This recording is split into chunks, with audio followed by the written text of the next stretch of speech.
La banque a fait opposition à ma carte bleue alors que je suis à l'autre bout du monde, je n'ai plus 1 euro. Pour tout recontextualiser, je suis partie des Maldives il y a 2 jours. Je suis arrivée à Bangkok, j'ai attendu quelques heures à Bangkok, j'ai repris un avion jusqu'à Abu Dhabi, où je suis désormais. Sauf que jusqu'à Bangkok, j'étais encore avec mon père, donc je payais rien. J'arrive à Abu Dhabi, tranquille, je prends la petite navette qui m'emmène à l'hôtel que mon papa m'a gentiment réservé vu que j'ai 20 heures d'attente, pour que je me douche, que je dorme, etc. J'arrive à l'hôtel et je vais pour prendre un pain au chocolat, ma carte elle marche pas. Et je vois qu'elle est plus dans mon Apple Pay.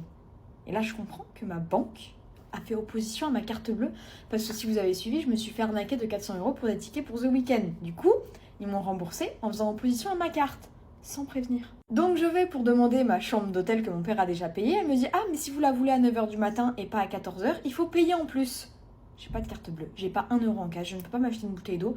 Je suis arrivée à 6h du matin à l'hôtel. J'avais envie de pleurer. J'ai attendu jusqu'à 9h. Jusqu'à 9h déjà, je ne pouvais rien faire. Je ne pouvais même pas manger ni boire. J'ai cru que j'allais péter un câble.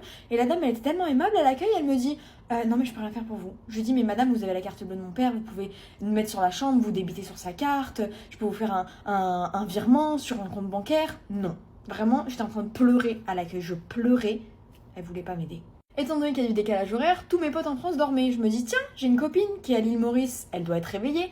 Par miracle, elle est réveillée, elle m'envoie ses coordonnées de carte bancaire, blablabla, elle me paye la chambre, enfin la différence qu'il fallait payer, etc.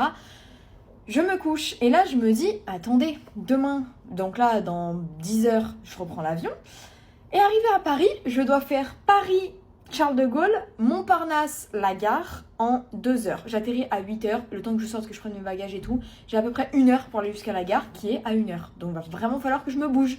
Mais je me dis, ma belle, Uber, tu peux pas prendre de Uber parce que tu vas mettre trop de temps avec les bouchons. Donc faut que tu prennes le RER ou le métro. Mais comment tu vas payer le RER ou le métro? C'est bien que t'aies les coordonnées bancaires de tes copines, mais t'en fais quoi pour payer le métro?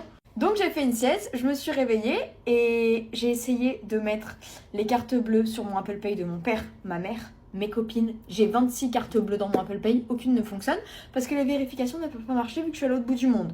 Ensuite, Lydia, ça ne fonctionne pas. Revolut, il faut un code par SMS. Je n'ai pas de réseau, je suis à Abu Dhabi, j'ai mis le numéro de ma mère. Elle ne reçoit pas de SMS vu que ça ne vient pas de mon téléphone.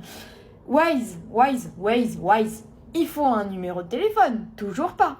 Il n'y a rien qui fonctionne, les gars. PayPal, marche pas mon PayPal. Je vais pour me connecter à PayPal Business pour me créer une carte bleue. Ah non, on peut pas vous authentifier. Voilà, donc je suis bloquée à l'autre bout du monde sans argent. Là, je viens de me commander un Uber Eats qui est aka Karim ici, grâce à ma copine qui me l'a gentiment payé. Je suis sous tutelle.